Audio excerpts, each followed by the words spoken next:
folks don't know we exist, or they don't pay attention, or they're not listening to us. And that's what we've been saying our whole lives in El Paso, another drilling company.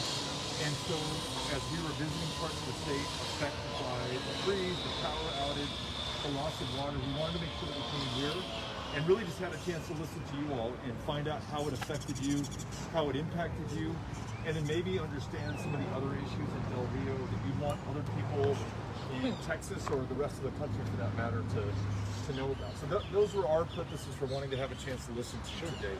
And I appreciate you meeting us out. First, tell us a little bit about where we are in Del Rio right now. What's the story behind this park? We're centered right now on Moore Park.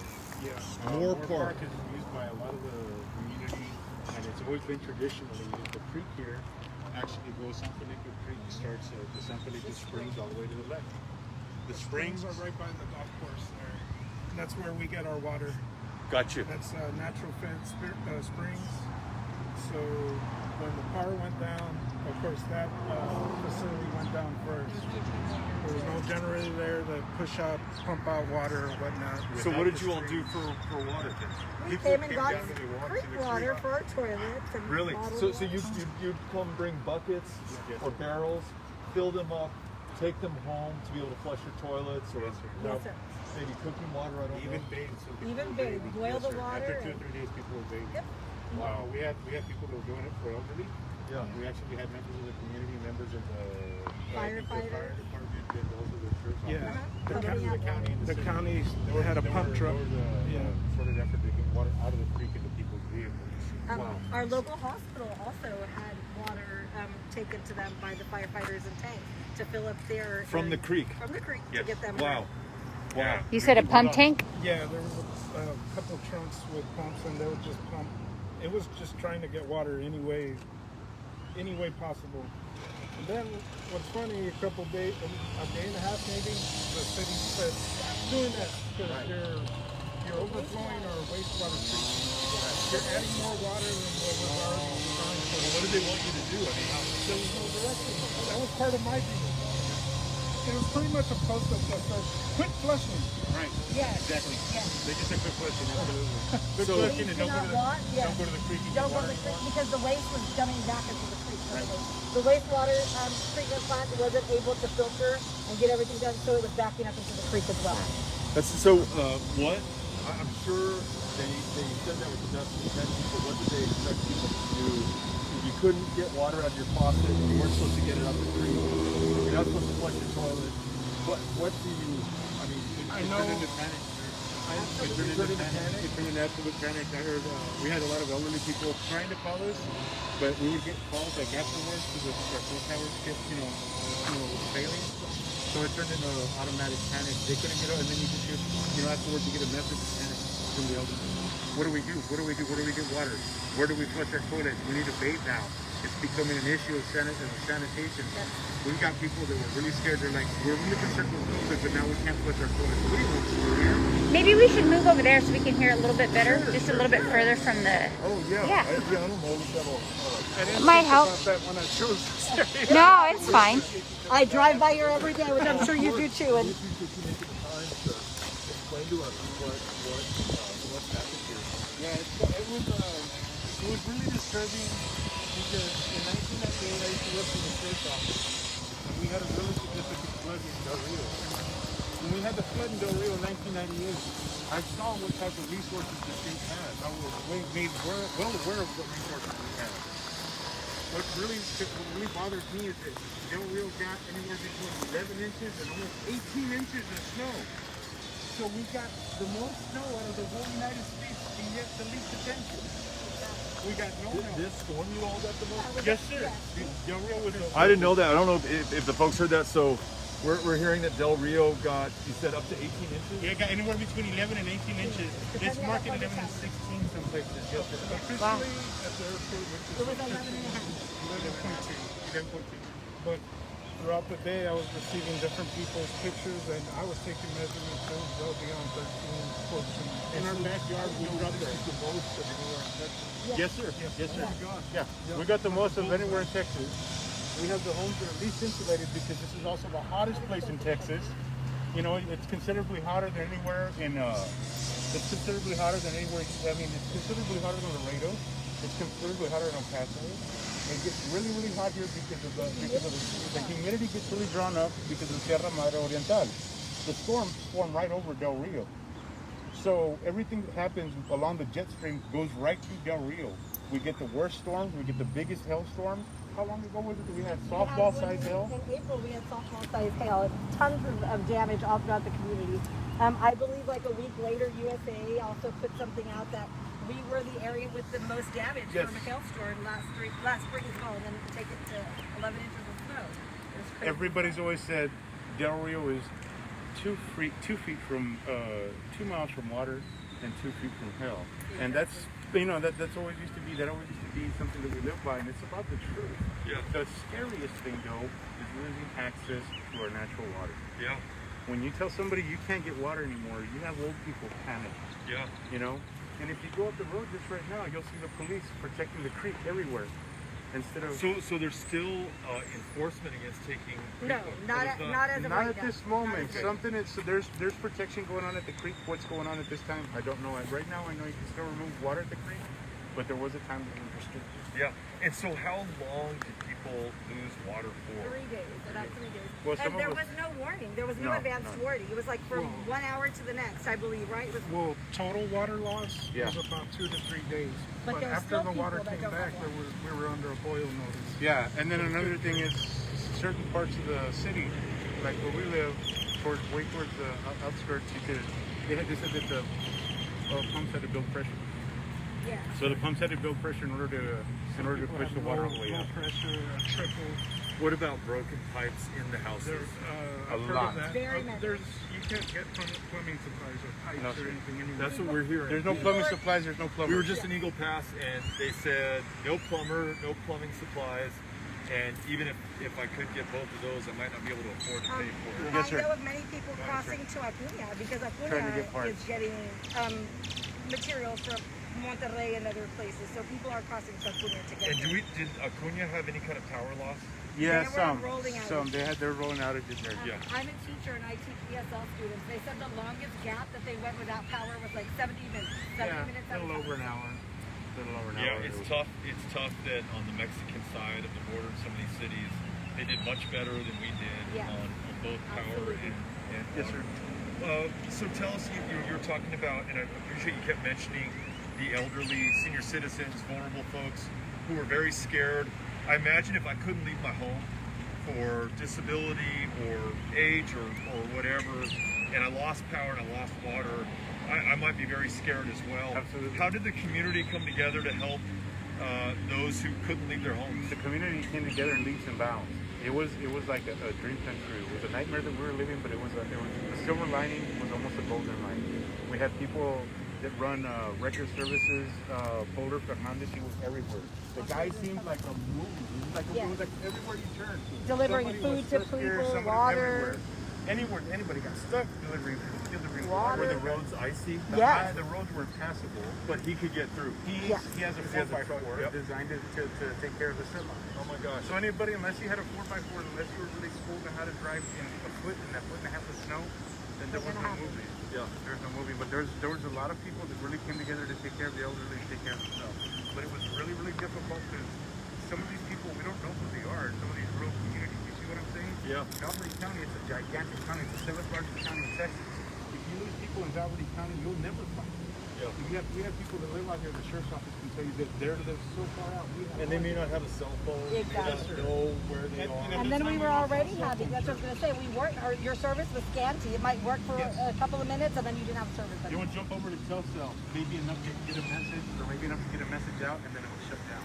The only thing that was saving us was Telcel. Friday and you were getting messages from Sunday still. Yes, it was an absolute failure of everything I've ever seen. I've never seen cell phones fail, water fail, your life, everything. There was nothing. It was like we were in a third world country overnight, and nobody was responding. Yeah. How scary. Well, I have a private officer, so I have the morning shift this month, so I had to go. And driving in it, Sunday night into Monday morning, we had our first snow. but that was only about maybe 4 inches. of Yeah. snow. Right. It was light. So Monday morning I took off, and now I'm the first one on my street that has gone on it. I've never driven in that. It was scary. Yeah. Made it fine. We had cold nights. That Monday night into Tuesday morning, that was the coldest night. I saw my phone, it got down to 11. Yes, Nobody- it was 11. Yeah, it was 7. The overall record here is 8. Yep. Overall low record. Yep. I'm sitting in my mobile home, my little mobile home. My thermostat said 48. Yep. I'm under about 3 or 4. I don't like wearing beanies. I slept in beanies. You have no choice. In the middle of the night, I woke up thinking, I wasn't concerned about me, but I started thinking, this is how people die. Oh yeah. Right. I could feel it, like it's Yeah. like a sneak up type death. Right. And then of course Thursday came with the record song, how to drive in that, and it was just all out crazy. Never done that. I was white knuckle. It was crazy. It really. I can tell. Compound of failures. I mean, Yeah. domino Where effect, you had all so that many stuff. sleepless nights, worrying about how to get to work, worrying how you're going to survive. Yeah. Yeah. I can imagine how scary that is. Also, not knowing when it's going to end. Right. So when you're going to get help, or when you're going to get heat, or when you're going to get water, or light even in your house. It seemed like your lifeline was this only. Yeah. If When it works. When it works. If it Yeah. works, When yeah. it works. So, similar question I want to ask you about, when you mentioned neighbors checking on neighbors and folks helping out with their four-wheel vehicles. What about the social service agencies or nonprofits? Was there anybody helping with food, with I know, water? I know churches with water? opened up. Some churches opened up that had power. County Commissioner Flores, Vasquez, They had and vaccine drives, Yeah. drives as well after, over the weekend. yeah, right after Right after they had the extra weekend. food drives, But in the and midst MREs of- were distributed. Yes, but in the midst of the storm, nobody could was get out. nobody. There was nothing, other than, like you said, that off-road recovery that went above and beyond, making sure people were fed. He was the only one that was equipped to do anything. The county wasn't equipped to handle it. Nobody was, and it wasn't even just snow; it was ice. I tried to go out and I said, "Just couldn't move. We just you're tired. Just And sit." spin. That's it. What about now? Is there a group that's helping with home repairs or? No, so the only thing that we've heard of is the gentleman from Eagle Pass, Morales, Eddie Morales. Oh, yeah, we just talked to him. Yeah. He posted up some information so we could get a hold of FEMA, and some people have called, and that's about all I'm aware of right now. We are part of a group called Powered by People that has raised resources, and we want to help affected communities. And so we can follow up with Representative Morales and see if he knows of an agency to which we can donate that will get help to people who need it to fix their homes, fix their pipes. And it's one of the reasons we wanted to be here is to find out who we can support. But we also wanted to know the story of what happened here because, again, like El Paso, I feel like this is a part of the state that does so much to contribute to our greatness, but gets so little in return. And I want to make sure at least that the story is told, and your all story is told. What about now and going forward? What would you like to see for Del Rio, either in terms of weather events like these, or other issues that became apparent in the middle of the storm in terms of neighborhoods that are having a hard time? What I think at this point, I am going to be as honest as I can be. The city has not done anything to help, whether it was the hailstorm last year, whether it was the snowstorm this year. Without our county judge, I don't know where we would be. He's the one that keeps stepping up. Our mayor doesn't seem to have the foresight to get a lot done. I truly believe that at this point, citizens need to have a voice. This is what we saw. This is the needs that we have. These are the needs that we see that you need to provide for in the event of another disaster. Because I think sitting behind a desk, looking around, shutting people down because I don't want to hear what you saw is not helping. We actually lived it. We were in our homes, living day by day, having to understand for ourselves, this is what I need to do to survive. That was something that was absolutely nightmarish. Building, it was really nightmarish. To hear that we couldn't leave our homes, they told us we were going to have a $500 fine if we left our home. That the police would enforce a $500 fine if we left our home at all. But we left our personal property. And that's when people have no electricity in their homes, they have no water in their homes. I've never heard of such a thing, sir. Yeah. I was a law enforcement officer, and I know exactly what the Constitution is. You know what the Constitution is. I've never heard it trampled on in such a way ever in my life. We were terrified here, Yeah. honestly, and the elderly. Was there any communication? None, sir. It was just like he said. It was just they just kept barking orders at us. $500 fine if you go outside. Don't turn on the water. Don't do this. Don't do that. And We're just just going, picking what back the off hell? of what he said earlier, when you know that there's elderly people around you Yeah. that despite the weather warning, they have no way to get their needs met because Right. they don't have transportation, and you're still in a position where we weren't entirely iced over yet, Right. and you're thinking, okay, the grocery store's open, I know X, Y, and Z that I can go get resources to, but it's dark now, and the mayor has just, like he says, barked this order. You can't leave your home anymore. With the people who be standing beside us. It's And we're very- just standing there going, what's going on? Why can't we leave? We need to get things done. It was disheartening that you couldn't help your neighbors. Facebook came to our aid, and Facebook many times has. I'm probably one of the only conservatives that really cheers Facebook, and I really love it. Regardless of what's Because happening, I it love was a Facebook. platform that you could organize. Yes, sir, support absolutely. on. And Yeah. actually, believe it or not, during the ice storm and during the hailstorm, they really helped us. Because they not only checked on each other, they started sending us all our insurance. Like, hey, you know what? You're gonna go here, you're gonna go here. It was great. That's so good to hear. Really awesome. And right now, when this happened during the snowstorm, it said, okay, this person, it gave us a list. And they gave me a list that said, all these people need help. And it said, this person, can you help? Can you help? Can you help? And I was like, this is awesome. So I started directing them towards other people, and it really helped. It helped like I can't even tell you. Facebook has come to our aid so many times in something like that that I can't even tell you. And I tell everybody the same thing. I go, I know that a lot of people are not fans or whatever. I go, that doesn't matter. Look at what it's built for us, you know, as a community when we really have to get a hold of each other. When we have to, it's there and it works. It functions. It's really been impressive to me as well. We've been organizing with our volunteers on Twitter and on Facebook. Right. And then bringing them together to do door-to-door check-ins. Yes, sir. Doing phone call check-ins by the hundreds of thousands across the state. And then raising money to distribute to communities and families in need. And we did it all through social media for the most part, some through email.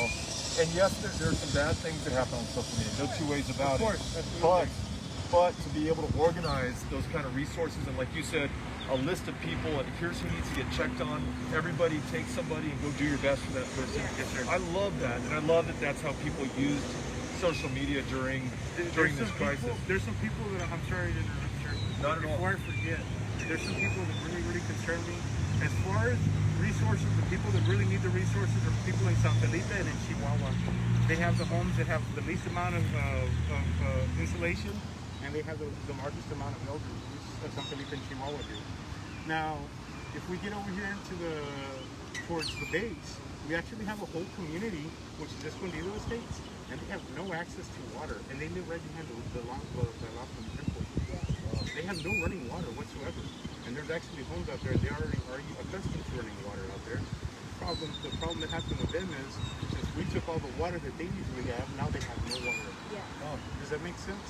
And so what's the solution there? The solution there, sir, that I'm aware of is that I know that the county commissioners have prepared the value of the pipes and everything that they need to run up there to the water mains into Escondido Estates, which sits behind Laughlin Airport Space. Is it unincorporated? It's not part of the city it's of not part Delray? It's not part of the city, So it's part of the county. It's county. Almost like, I don't know what the term is used Like a here. colonia, Like a kind of. colonia Yeah. in El Paso. There you go. Exactly. But it's been there for over 30 years, maybe. So this is another example. We visited a colonia, an unincorporated community in the valley called Hardhill. Yes, sir. And it's been there for 100 years, 95 years. And they also lost power for 5 days, lost water, have a hard time getting resources because they don't have a city council or mayor that they can turn to. Exactly. And they're left up to county government, which by design doesn't really have all the power to that's part of the state constitution.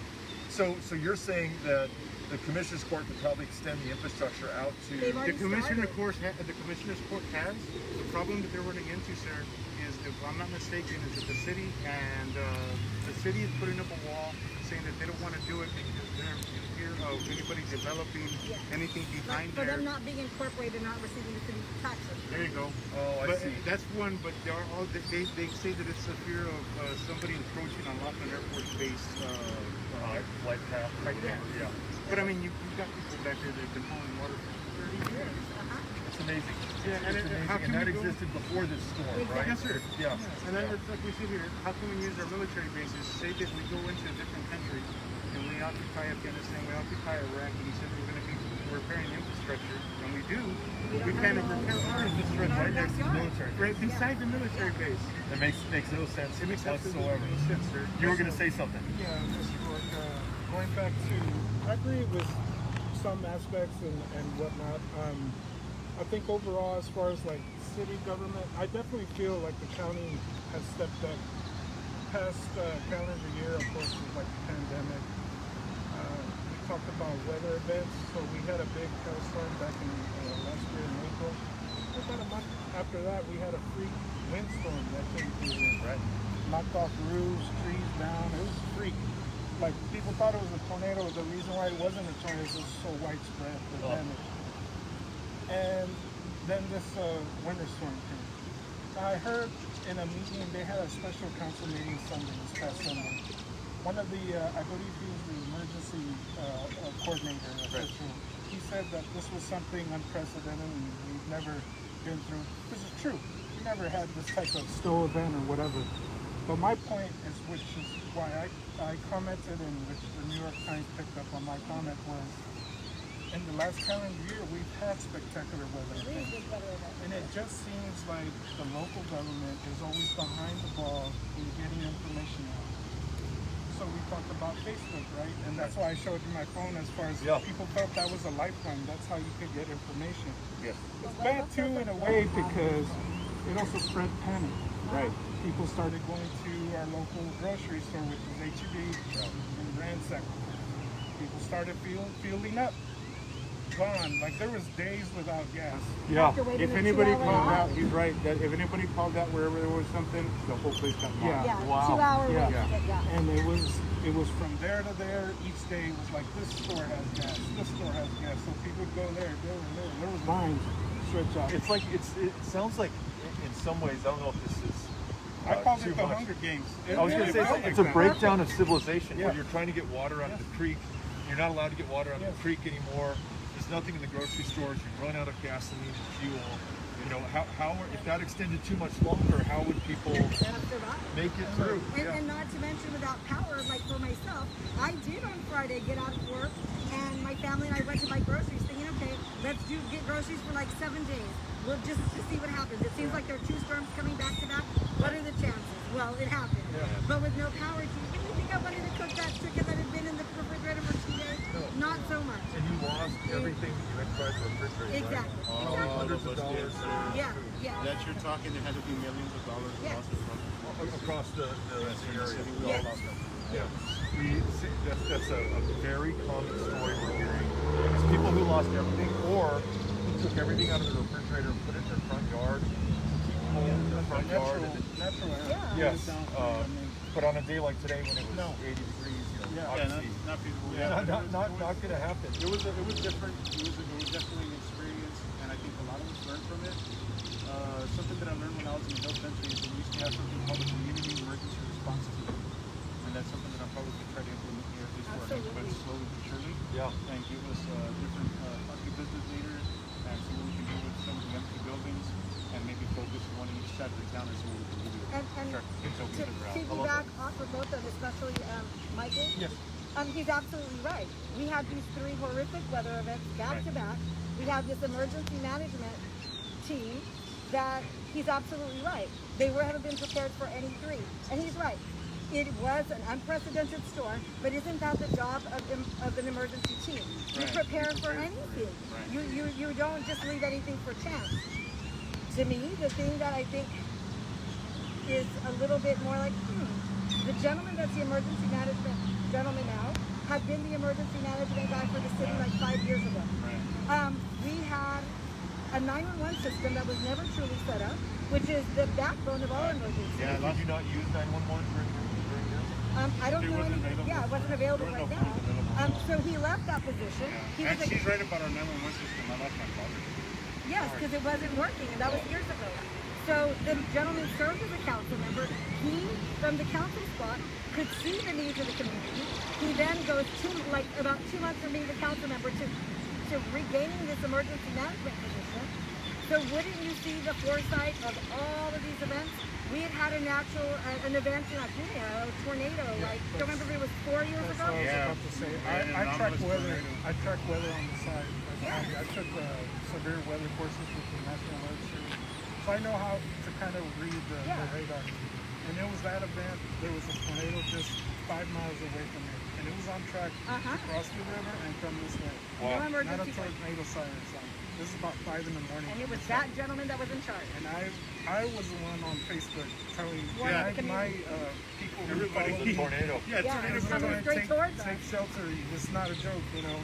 Well, and the response was, well, I don't hear no sirens. Right. What are you talking Yeah, about? everybody I thought said he was they, crazy. they should be blaring, but Yeah. I'm telling you right now. There's been several times that Mike's done that. There's been several times he's done that. They're like, there's serious weather coming, Yeah. guys. And they're like, So if it wasn't for Mike trying to save people, Yeah. we have the same gentleman that's our emergency gentleman now, that he totally dropped the ball with that, but yet he was the one screaming loudly from his council seat at the emergency guy saying, you're doing all these things wrong, you're doing all these, so now the tables are turned. You're the emergency management coordinator for our city. You've done absolutely nothing to prepare us for any of these things. So Rick is right. We've allowed the city, and I'm going to use the word allowed, to try to protect us, but they haven't. If it wasn't for the county judge during COVID and during all of this, I don't know where we would be. Because our city government has failed. Failed the citizens. Citizens need to take control. Oh, yes.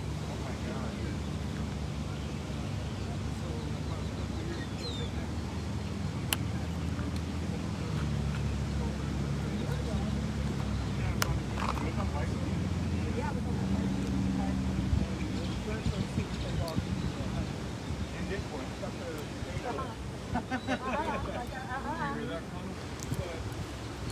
I think that, Something as far as that nature affected people's water bills. We started seeing that. Works The water utility got hacked, and I don't know if they paid a ransom or they paid a ransom to the hackers in Bitcoin, and then I'm hearing afterwards people's water bills started to spike, and so that's before all this.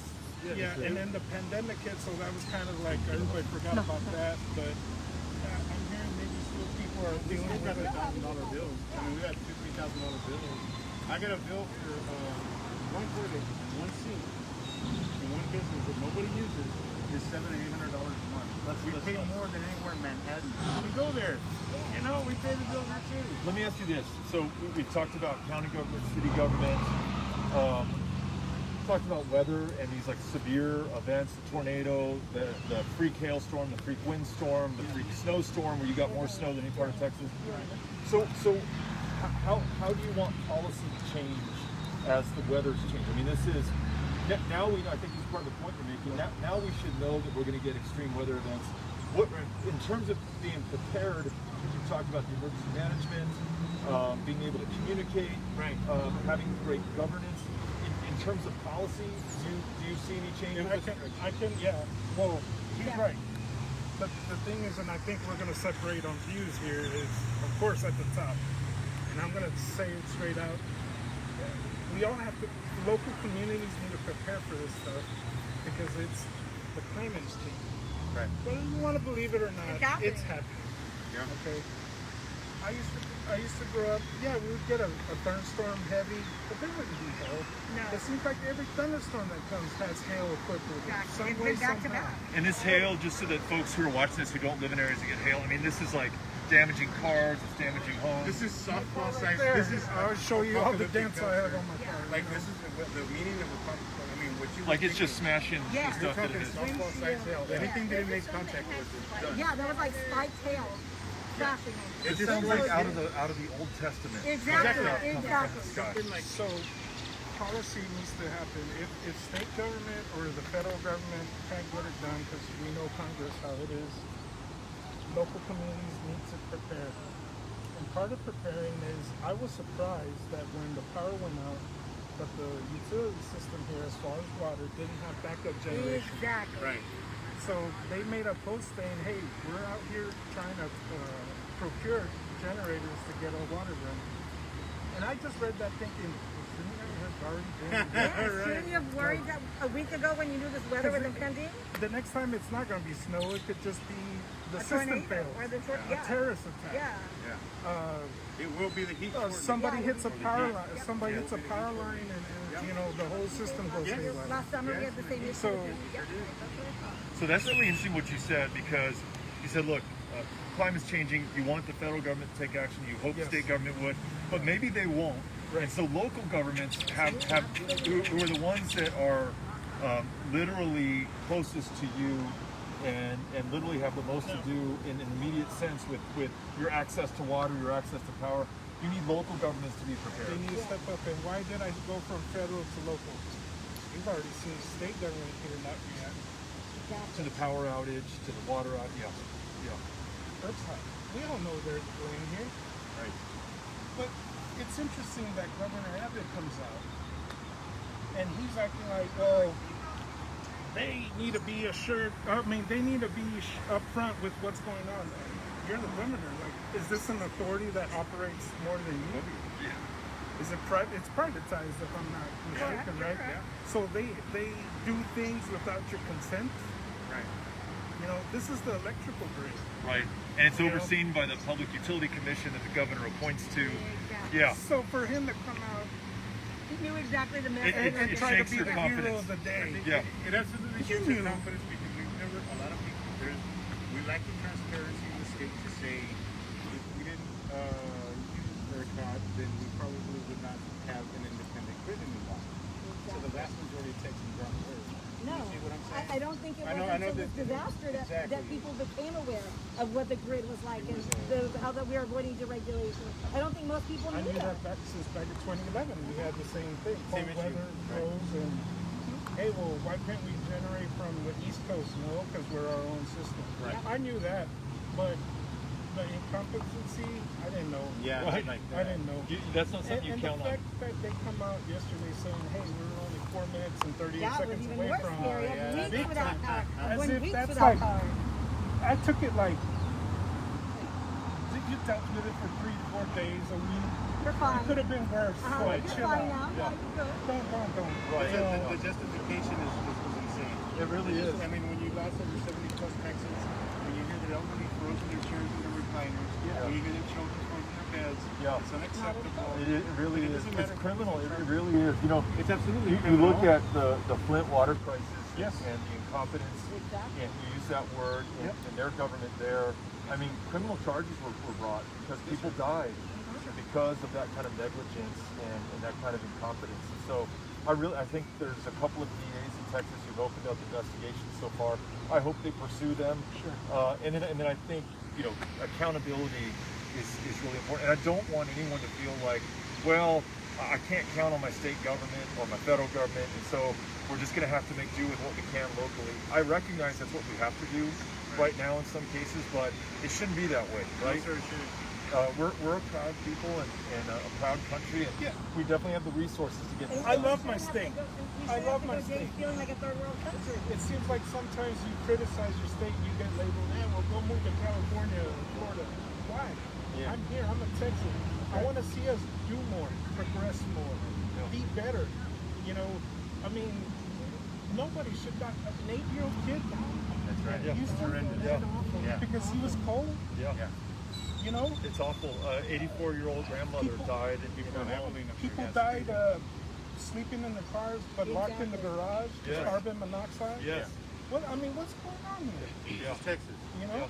Absolutely. In Florida, Texas, this is the I U.S. know. Yeah, we lost people on dialysis. Yeah, because they didn't Here? have. We lost people on dialysis. There was Yeah, nobody two wants to people. discuss it. 2 people, if I'm not mistaken, on dialysis because we lost water pressure and we lost electricity, And so they they had to couldn't- transfer they were- everybody. they were- It was not their fault. They were trying to do the That's best. what they they could. And they moved them to San Antonio, No, right? they got them to Eagle Pass. Eagle They Pass. just couldn't move these two fast enough. They were like the two when they realized, okay, things are not working out. So they didn't get them there fast enough and really died. So in that New York Times article that we read, that some of you were featured in, it talked about the people who were moved to Eagle Pass, but it didn't talk about the 2 who died.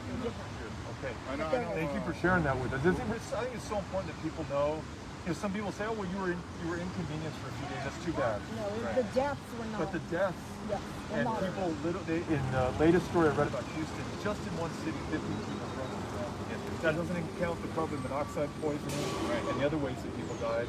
It doesn't count Eagle Pass, Del Rio, and other cities that they may not have looked at, including these two patients. So that's the thing that cannot be forgiven. Have we checked our homeless people? I mean, who knows how they survive? I don't know how they survive. We have a few homeless people here in town. That I haven't seen lately. Yeah, like I don't know where they went. Yeah, we can't The find city did open. They labeled it a warming center Yeah. because they didn't want to. I guess say a shelter because then I guess you have to commit Yeah. food or whatnot. Yeah. But you could go if you felt like you need to go. And from what I understand, and I'm saying this with first person information, and I don't want to use her name. She was there every day. She's representing the city in high capacity. Yeah. But she was trying to get coordinated with higher level. Doesn't happen. Nobody was returning messages or answering or whatnot. So there's nothing that everybody's trying to get help for the elderly. They're trying to get help for the elderly. People Elderly, the indigent. Yes. Bottom line, they're trying to get help for the indigent. Bottom line, at the same time they're trying to get help for the indigent.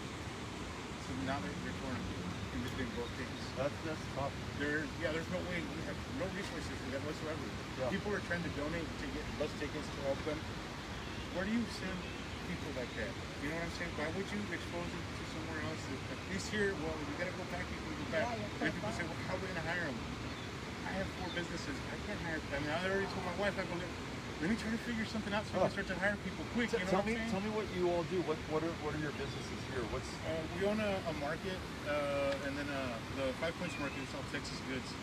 As soon as COVID started, we tried to pick up as many products as we could as close to the area as we could. Then we could load the market as fast as we could. We saw that H-E-B was running out of certain things, Walmart ran out of certain things, so we found our market we were running out. Gotcha. And then we also own the vape store, and we own the CBD store, we own a military surplus, and all of that. Yeah. And so you're obviously investing in the economy here. You're hiring people here. You're providing services and goods for people here.